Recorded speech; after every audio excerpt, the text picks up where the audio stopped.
we have been conditioned and taught that even the awareness of this, like the whole idea of, confusion. I always say confusion is the beginning of clarity. It's an invitation, right, for deeper clarity. Because confusion means that I'm holding two different thoughts.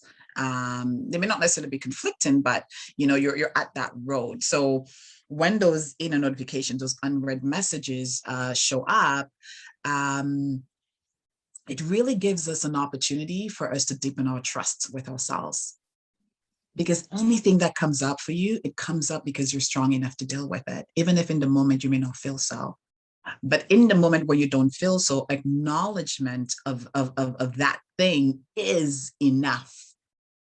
And I want us to take us back. So at the center of white body supremacy is urgency, perfectionism. And really, our culture is based on shame. It's rooted in shame. Everything is based on you being that perfect, quote unquote, personal thing that fits the master narrative. And if it doesn't, then it means you feel like you're outside of the box. And we feel like, well, I don't fit in or I don't belong, right? That's the language we use. Going back to that awareness of this, chill, sometimes that's all you need in the season because that's all you have capacity for.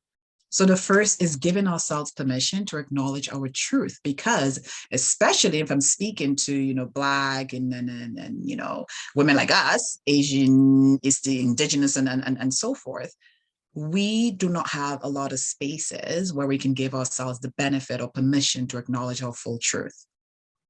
Imagine we continue to do that in our personal lives. What's going to end up happening?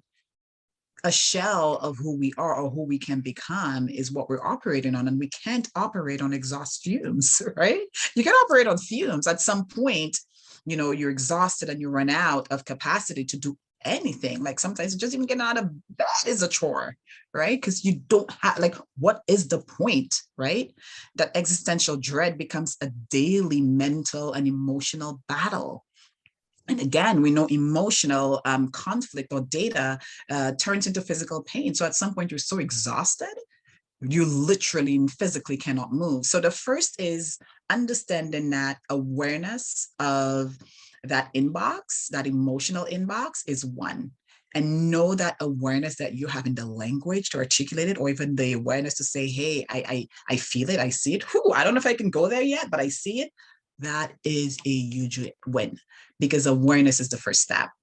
And this is why in the success planner, we define success on a holistic definition of success. So under the Thrive Wellness Center, we have a section for emotions, right?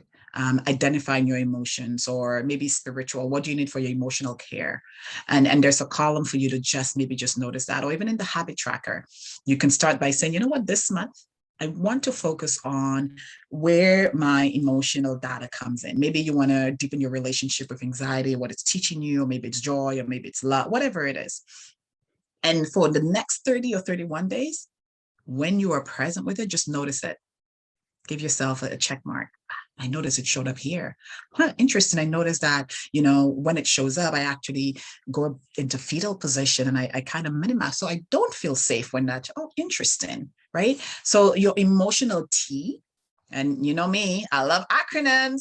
So understanding your emotional T, I say would be the first step. And with that, recognition is the awareness. So T stands for, T is your thoughts. And your thoughts are not just thoughts, and it could be a word, it could be a story. We all have a default story. For me, my default emotional data was worry.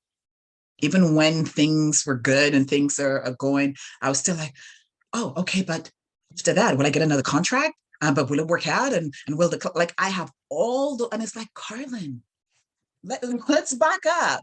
How about we just focus on being present? The thought that we have right now, or we need to embody or to hold space for, is that I am grateful I get an opportunity to express my purpose through this particular, for example, my Leap to Equity program, or through the success system, or whatever it is. The second one is emotion and energy. So T, we have our thoughts. Now we have the emotional energy, that emotional data.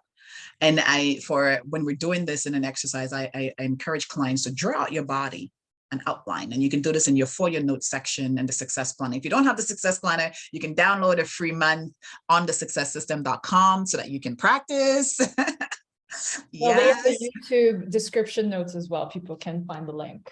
Yeah, you can just draw an outline, and throughout the week or the day, just color or draw in, or again, just really deepen your understanding of what you, again, your somatic experience going through this world and this life and this journey. And A stands for your attitude and your actions, which is really the behavior.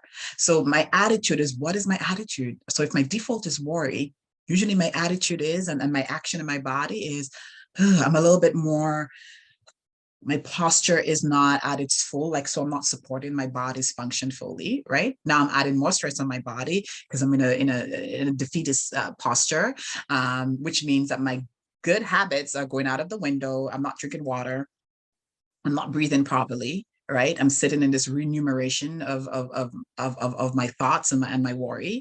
And what is the action that follows the attitude? Usually the action is a bunch of those things. Right, our good habits goes out of the window. We talk ourselves out of good opportunities. We talk ourselves out of our full humanity as well. We also berate and down, beat up on ourselves when we have those thoughts, when really all we're doing is that we're just giving ourselves the gift of being fully human.